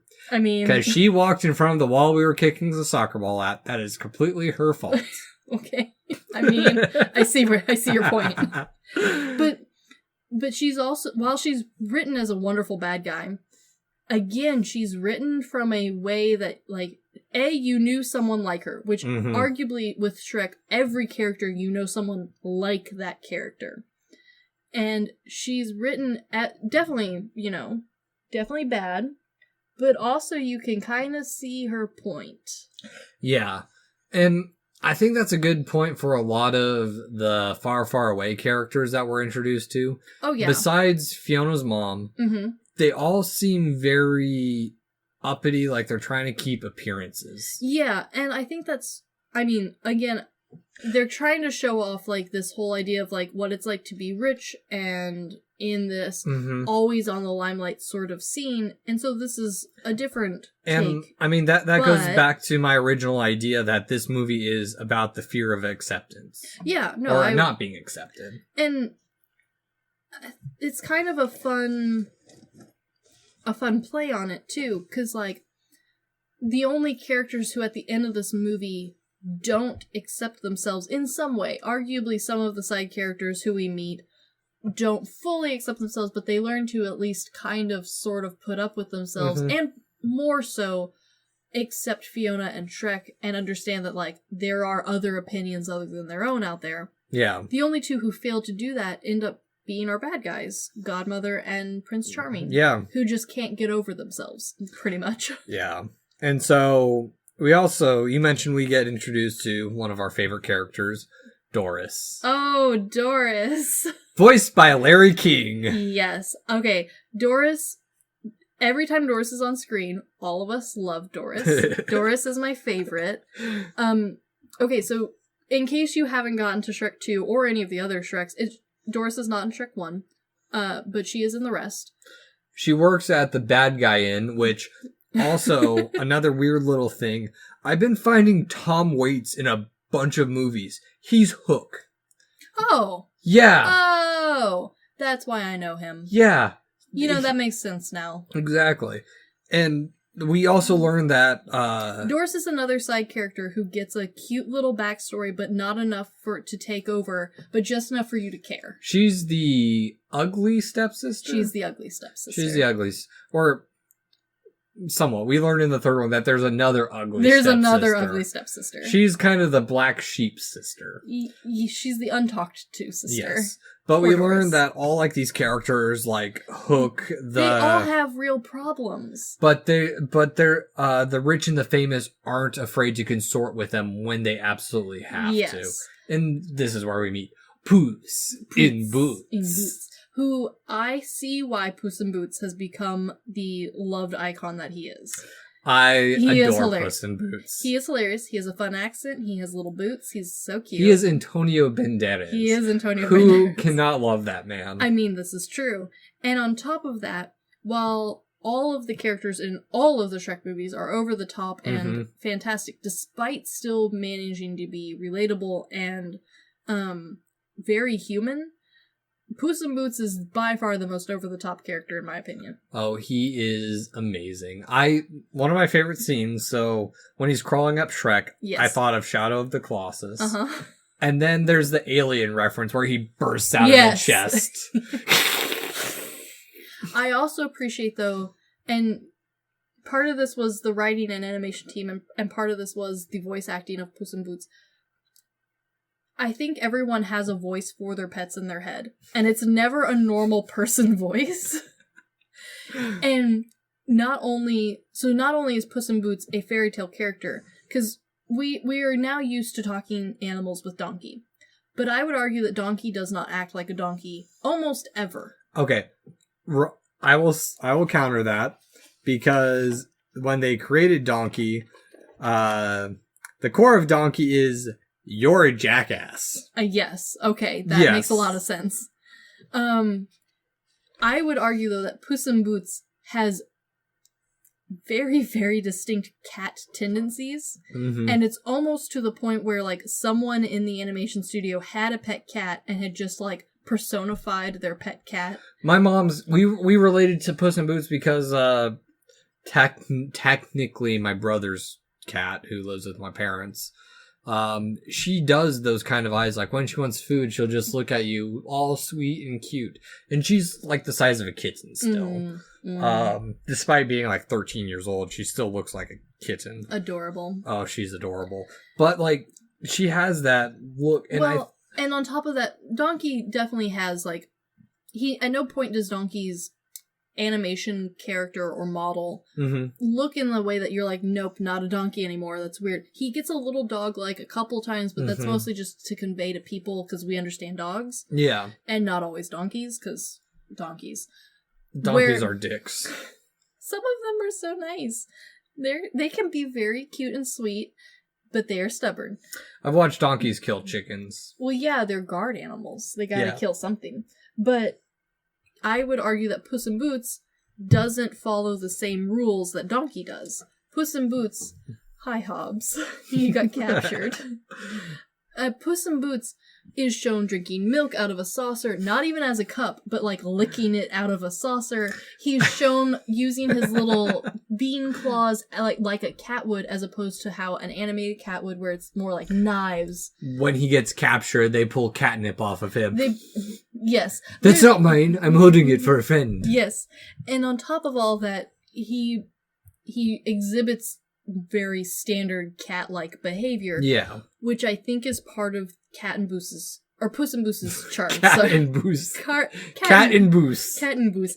Puss in Boots' charm is that it is easy to see someone being that pet owner and personifying their cat into Puss in Boots, which I think is part of the reason why he stands out from the other cast. Yeah, and I think not only that, but this cast is much more diverse. They bring up more characters. We learn more about Gingy. I love Gingy. All these other characters.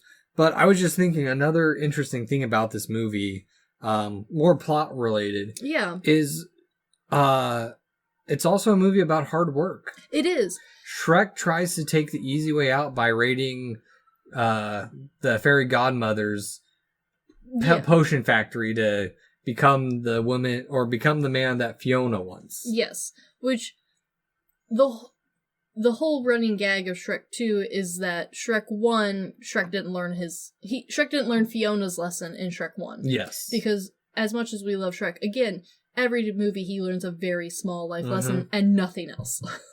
And Donkey takes the potion and becomes a beautiful white stallion. No, he becomes a white bronco. He does become a white bronco, which is hilarious. Which, in the cops chase scene, is a reference to O.J. Simpson. Of course it is. He is running on a white bronco.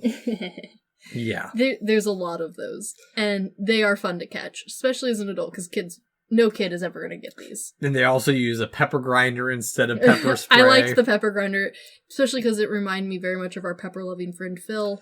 Oh, God. You can't put enough pepper on food. You need more. I have to buy whole kernels. Thank you for reminding me. You're welcome. You need more. I'm out of pepper right now. You gotta go buy more. It's very important. But this is one of the movies, too, where Shrek 1, the lesson learning and developmental growth was mostly on Fiona. Mm-hmm. And while I would argue Fiona does learn lessons in this movie, mostly about her new husband and life with being married and having your parents involved, And, where does that boundary line between being a daughter and being a wife? Well, and not only that, just, like... How do you balance all that? Not only just that, but showing up and be like, hey, I got married. Yeah. I mean, I feel that was more old-timey. A little bit, but also I could understand, because it does feel like Fiona was close with her mom and dad, and I could see how they would have wanted to be there for her. Well, because, I mean, they think she's still locked up in the tower. Yeah, which, I mean, write a letter, girl. Come on. Send a pigeon or something. But... That's actually not a bad argument. How do they deliver mail? Talking pigeons? Fairies? Small birds. Sure as hell ain't by dragon. It's not by dragon. I would love that, though. Like, dragon is the postwoman. The only postwoman? That's her one and only job. When she's not guarding the castle, she's delivering mail. She's not guarding the castle anymore. They do talk about that. Well, she's not there because... She's brooding, and... She is brooding. She's brooding a brood. I will say, though, that while everyone in this movie does get a delightful little side story and background and everything, Donkey and Dragon's side story is the most straightforward, which is appreciated because there's a lot going on all the time. And honestly, theirs is the one that we expect the most. Yeah. And are okay with because we're more interested in what's going to happen. As Donkey says in the fourth one, are my children cute or do they make people uncomfortable? Yes. I don't know. Same. Anywho, so Shrek has decided, I'm going to fix everything with this potion. And it doesn't fix everything. Because, no, it doesn't fix anything. It causes more problem. Exactly, because he gets to the castle, and Charming Fairy Godmother gets in the way, and she's like, do you really think she's still going to love you, even as you are? And then he sees her with Charming. Yeah. And we see Charming is strapping. Shrek is very Germanic in his handsome. As my grandmother would say, a handsome young man. I feel that's what every grandmother says. I mean, this is what I say. But, he's not a bad-looking guy. No. But it's a bit of the inauguration of, you're a good-looking person out here in the Midwest. And then once you move to California, you realize that now you're not the only good-looking person. There's a lot. And you have to pick what you... decide is you. You can't look like everyone. Kind of reminds me of a mix between Crab and Neville Longbottom. Adult level Longbottom? Yes. Yeah. Yes. Post-puberty Neville Longbottom. I could see it. Yeah. Yeah. He's got the little button nose. He does. He's got the hair. Yeah. He's got a strong chin and jawline, but he's not the blonde, blue-eyed Prince Charming. Yeah, exactly. Which is another little nod to, throughout this entire thing, we'd mostly see Shrek when he's in his human form with just Shrek and maybe some background people on the side. And so, honestly, this was part of the part that as a kid I didn't quite pick up on because I didn't understand why Shrek felt that insecurity. Because to me, they just both looked fine. Yeah. One's just blonde and the other's brown haired. I didn't get that Shrek was trying to compare himself to Prince Charming. The image of acceptance. Yes. And honestly, that image changes, and so their use of Prince Charming as, the stereotypical Prince Charming with blonde hair, blue eyes, tall, slim, but not too slim, built, but not too built. Takes care of himself, gets his nails done every now and then. But not with any, not paint, just, maybe a clear coat. Yes. So, that level of pickiness that can honestly flop at any moment. He's the stereotypical fairy tale prince. He has no substance to him. He has no substance to him, other than being upset and doing whatever mommy tells him. Yes. And honestly, so because they went with that route, I think it worked out even better for their analogy, because as a kid, I didn't quite grasp it, and as an adult, I see what they're trying to go for, but I still don't think that one is so much better looking than the other that Shrek really needed to feel like that was a valid argument. This was more of a moment for him to learn that he needs to accept himself because Fiona loves him already. Yeah. And that's an interesting point, too, because Fiona knows he's not Shrek. Oh, yeah. She knows very early on, and she's trying to avoid him. She is not dumb. Again, this is still the exact same woman who beat the shit out of all the merry men. Mhm. So, like, she's already proven that this isn't a challenge for her other than her attempting to remain civil and not beat the absolute living crap out of this man. Yeah, and we get to another interesting point, too. We skipped quite a bit ahead, because now we have the Ford Bronco scene. Yes. Because Shrek learns that her dad tried to have Puss in Boots kill him. Which is hilarious to me. Is great. Puss in Boots, I learned, Banderas actually love that they satirize Zorro. And you know what? I also love it, because as a kid, I vaguely knew who Zorro was because I watched the old-timey ones with my grandpa. I knew Banderas from Zorro. Yeah. And so, like, I vaguely recognized it, but again, I only recognize people via their hair, so I never made the connection that that's who was playing Puss in Boots. Yeah. So I just thought it was cute because he's wearing a black hat and boots, and he has a sword. Yes. And a Spanish accent, so clearly that's the reference we're making. Like, it completely went over my head, because their hair's not the same. Not the fact that he's a cat. You and hair. It's the only way for I can recognize people. It's not good. It's real bad. I'm good with faces. It's when the hair changes. If I see a face, I might go, I might know you, but I also might have seen someone who looked kind of like you on TV, so I don't know. Yeah. And so, I mean, it's a weird little twist, too, because... It is. It's a nice twist, too, especially because we keep Puss in Boots around so much longer than just this movie. Yeah, well, in the fact that now we have two almost annoying side characters. I would argue they balance each other out, though. They do. Because they're annoying in different ways. You're not a fan of the only cute and useless side character. Am I correct? And I get easily annoyed with the loud-mouthed, sassy side character. Mm-hmm. So by having both there, everyone can be angry together. Yeah. Which works. And honestly, they become friends and they play off each other, and because they're playing off each other and not the main characters anymore, even though they're now twice as annoying, they balance each other out and they're much more doable.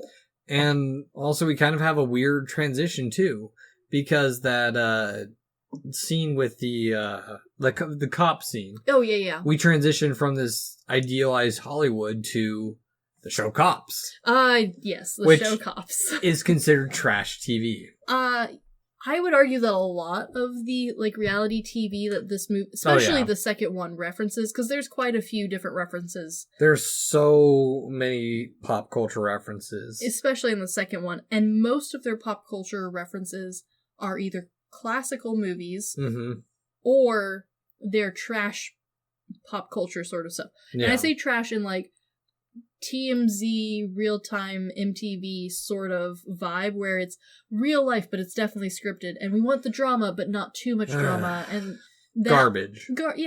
A good, wholesome garbage TV. Well, and even then, because once they get away from the police, we have a Mission Impossible scene with Pinocchio. I love Pinocchio. We meet Gingy and the baker. Gingy. I like, though, that because, and again, this is going back to the amount of detail that Shrek never loses throughout all four of its movies, is we could have just had Gingy show up. There's a lot of ways we could have gone about it, and instead they bothered to take the time to show not only that Gingy is definitely a gingerbread man and was not born, he was made. Well, and this is the man who made him. And on top of that, that's how they find them. They realize Shrek's in trouble. They're watching Cops. They're staying at his place. And watching trash TV, watching Cops. How far is far, far away? Because they get there pretty damn quickly. Well, it's kind of the same argument of how fast can Godzilla walk across the ocean floor. Apparently real fucking fast. Speaking of Godzilla... Yes. Giant Gingerbread Man was a reference to Godzilla in King Kong. Of course it was. And the Stay Puft Marshmallow Man. The Stay Puft Marshmallow Man is thrown so hard in your face you can't miss it. The King Kong and Godzilla one, you see, but it's not quite as hurtful as the Puff Marshmallow Man. He walks through the village towards the center of town. Godzilla. But... I don't know. And, I mean, we also learned that the dad is hiding secrets, too. Which I like, especially because the dad is such a nervous, uptight character pretty much forever. He's never not a nervous He guy. is the Bartok of this movie. Very much so. But I like his character in this one, and I don't hate him with all my burning soul because he's given somewhat of a reason for his nervousness. He's had to live his whole life pretending to be something he's not because he thinks it's the right thing to do. Fear of keeping up your appearances. And on top of that, I think, and it's mentioned more in like the third and fourth one than in the second one, but I think he's also worried that not only must he keep up appearances for himself, but he clearly loves Fiona a great deal. He goes through every hoop he can think of to get her out of her curse and out of her tower. Yep. And so I think he's worried that also, like, if a potential Prince Charming finds out that her dad's also a weird-ass frog, then maybe it's not high on his to-do list to go rescue her. You know what Shrek, Fiona, and the King have in common? They're all green. Exactly. It's not easy being green. It's not. I do like that they picked a frog, not only because it's the whole fairy tale of kissing a frog and turning into a prince, but also it does keep the green and gross theme going. And on top of that, you can kind of see how, even as a frog him plus wife would equal Fiona. Yeah. Like, you can see genetically all of the bits, even as a frog. Because we're not told how they're cursed. No, they're not. We're not. I like to think that it is, like, passed down genetically. That's what happens when you lick frogs. Don't lick frogs. Don't lick frogs. I could go an Alex Jones route, but I will not. Nope. Don't do that. But, and so, because he's given a very viable and real feeling, I mean, real as much as any frog-turning human can, his character makes so much more sense, and I don't hate him with all my passion. I do love his wife, though. She is my favorite. And Doris. I love Doris, but she's not in the movie quite as much as the Queen is. No. And that's the thing with Shrek 1 and 2 is Shrek 1, we have the role of Fiona, who is, she has to learn to accept herself. Shrek has to learn that he's lonely. Yep. In Shrek 2... Shrek has to learn to accept himself. Exactly. And I think in Shrek 2, Fiona is also learning life lessons, but I would say that they are life lessons that are more applicable to either young adults or just adults in general than kids, because they're lessons like how to balance family and different family now that you have new family to balance. Yeah, and not only that, but like the life, because she did have the life of luxury. She used to be a princess until she went into the tower. And she saw more of the world. Yeah. And that's another lesson is just don't focus on what's in your bubble. Explore. And find something else. I also think Fiona in Shrek 2 learns that what she truly loves is being in the swamp with Shrek, and that is where her home is, and that's a hard thing, especially as a young adult, to learn, is because you're trying to figure out who you are. You don't want to leave your old home. It's still home to you, but now you have a new place. And so that's the lesson Fiona learns. It doesn't have a nice, neat little bow, because it's not really a lesson that kids are meant to learn, like what Shrek's learning. Yeah. But I still think it's a valuable thing. And then, of course, all of the side characters also learn lessons throughout this movie, like they do in all of the movies. They're all just individual, which is why Doris is my favorite. Because Doris doesn't need a lesson. Exactly.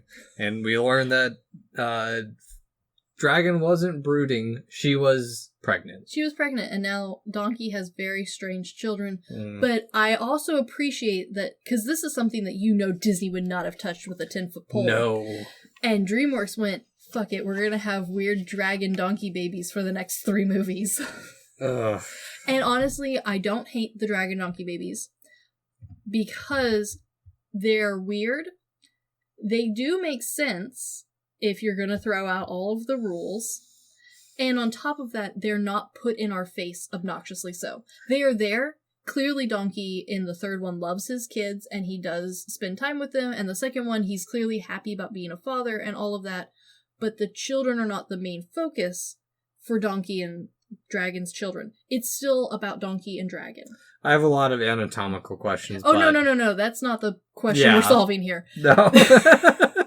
I'm just saying that most of the time when we get a baby character, like, example, Baby Yoda, who I understand isn't Yeah. quite the same parallel, because Baby Yoda doesn't really have the same family dynamic that Donkey and Dragon have, but normally when we get a baby version of two loved characters, that character becomes the new hot thing that we all must have a plushie of, and little buttons and stickers and phone cases. And honestly, Dragon and Donkey's kids, while one of them has what we in our friend group refer to as Coco Eye, which is in reference to a friend of ours' past dog who was a Shih Tzu with eyeballs that looked in opposite directions.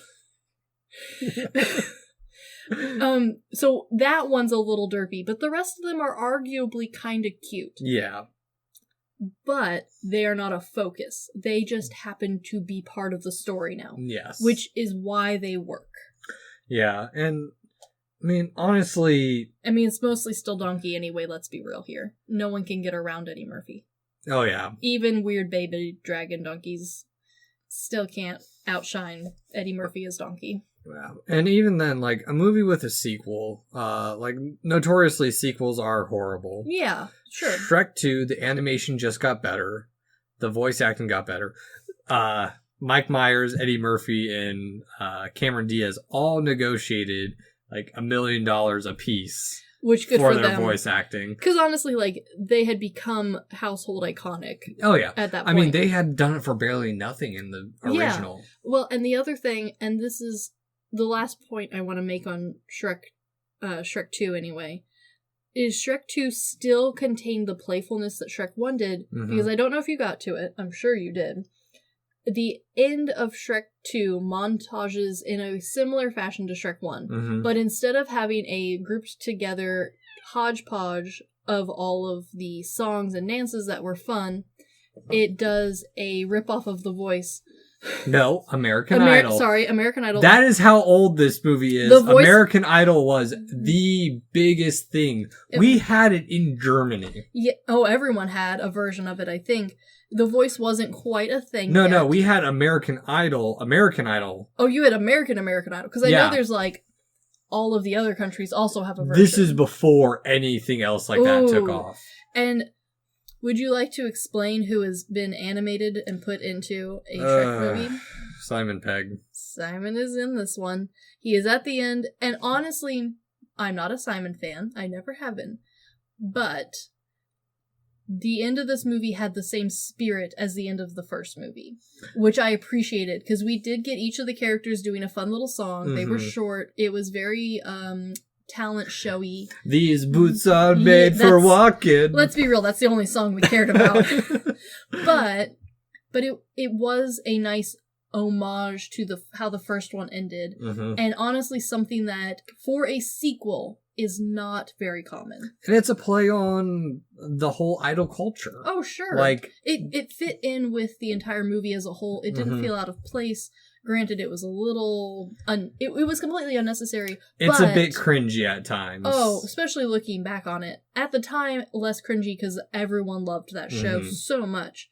But honestly, because it has the same spirit as the first one, and also because it managed to maintain a level of playfulness that most sequels lose, especially, like, arguably the storytelling, maybe not so much, but, like, just the extra DVD bullshit bits lose that little touch of tee-hee-hee, we're having so much fun here, aren't we? And we're kind of at the end of that era of let's put a bunch of features on the DVD. I think we've completely exited that era, unfortunately. Yeah. The last couple of, specifically more, like, family-friendly, kid-friendly DVDs that I've picked up, unless I go out of my way to spend more money on one that specifically includes family features, and usually the family feature is the director's cut or some commentary. Or a music video sing-along thing. Yeah, a couple of sing-alongs occasionally.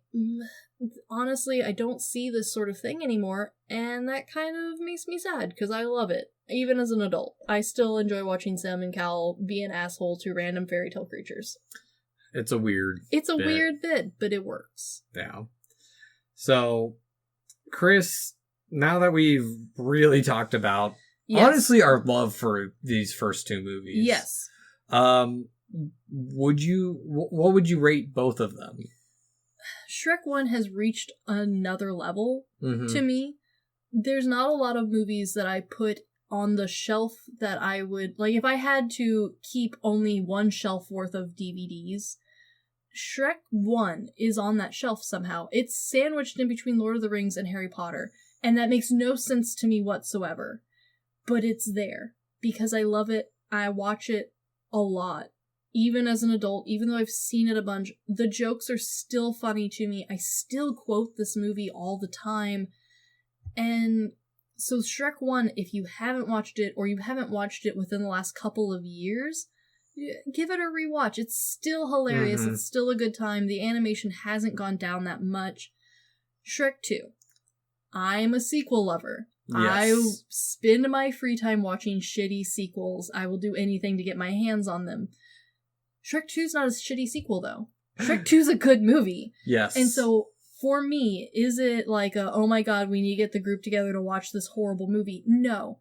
If it's on, I would say definitely go ahead and watch it. Do you need to run out and buy it?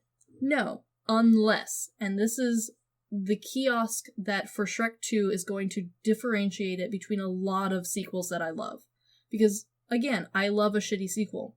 I would never recommend to, like, if I had kids or if one of my friends had kids, I would not say to them that most of the sequels I love, like Hoodwinked 2, they should buy for their kids to watch. Shrek 2, if your kid likes Shrek 1, just go ahead and buy Shrek 2.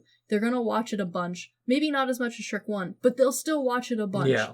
It's somewhere almost on the same plane as Shrek 1. It doesn't have that nostalgia feel to me, but it's still a damn good movie. So yeah, if you haven't seen it and you passed it over because, oh, it's a sequel, it's stupid. Nah, it's good. Go watch it. It's a good Friends movie, too. There's a lot of references in it. Yeah. It's a good group movie. Because actually, I think one of our holiday get-togethers, we watched something, and then we saw Shrek was on. Yeah. I think it was just a movie night we had, and we're like, oh, let's see what's on Netflix, and Shrek. We loaded up Shrek. Yeah. Like... Because, I don't know, it's hard to forget how much you love Shrek, even as an adult. And I understand that, like, probably my mom is very done with listening to her children quote Shrek. I would argue, though, that I could see my mom enjoying Shrek 2. Yeah. Well, I mean, my parents like Shrek 1 and 2. Honestly, for me, I do highly recommend both of these movies. Yeah, they're regardless. great. I mean, I feel these movies are one of those, I won't say timeless, but... Oh, pretty damn close, though. They'll become one of the classic animated features. Yeah. I mean, they almost are. These movies are almost 20 years old now. I mean, Shrek 2 came out in 2004, so... Yeah, it really wasn't that much longer after the first one, now that I think about it. 3 years. That's really, for an animated sequel, that's not a long time. Especially early 2000s computer processing power. And with the quality that both of these movies came out as. Granted, I do think that while the animation quality in Shrek 2 did go up, there's so much more to animate in Shrek 2 that I can see the hint on some of the character models. However... Donkey being wet. Yeah, Donkey being wet is definitely one of them. But is that a deal breaker? No. Not even close. Like, honestly, it's just a time thing that's gonna happen with every animated movie. Yeah, regardless of how we want it to happen. I mean, going back and watching Lord of the Rings. Oh, yeah. Some of the CGI, it hasn't aged super well, but it's still a fantastic movie. Exactly. And I think that's the great thing about both the first two Shrek movies, is that the stories are so good. They are. They're fantastic. The acting's good. The animation's phenomenal. Good. But more so, the story, it keeps you engaged regardless of how good the animation is or not. Yes. And honestly, and I know we've harped on it a lot, the characters in both of these movies are phenomenally written, phenomenally voice acted. Even the background characters, even the side characters. No one was overlooked in their writing, in their backgroundness. Honestly, every single character that has any dialogue or even a background moment feels like a real person of some kind, even if they're a talking donkey. Yeah. No, I mean, I'm very curious once people I know start having kids. And... this is going to be one of those ones where I'm interested to see where our generation draws the line for Shrek, because I know the first one came out and hit our parents, sideswiped them a little bit with the adult humor. Yeah. But we also grew up in the 90s, and let's be real here, we also grew up watching things like WWE. Yeah. So, like... Yeah, I did have WWE for a few years. Yeah, so, like, where was that line for some of our households? Not completely clear. So I am interested to see where our generation puts Shrek, because it is a nostalgic film for so many of us. Yeah, and I'm just waiting for the call when my brothers have nephews and nieces, and I show that movie that toes that line. You should start with all 4 Shreks in a row. Just have a Shrek marathon. Yes. Yeah, that'll be a good night for you for them. So, anywho, thank you for listening to the first part of our first All-Star series. Yep. Look for part 2 when we talk about Shrek 3, 4, and everything else. There's so many. There's so many others. Shrek. Oh, Shrek. But we also get to see Shrek 3. Okay. Yeah. Anyway, thanks for listening. This has been The Good, the Bad, and the Weird. Again. Oh, hi, Charlie. Peace.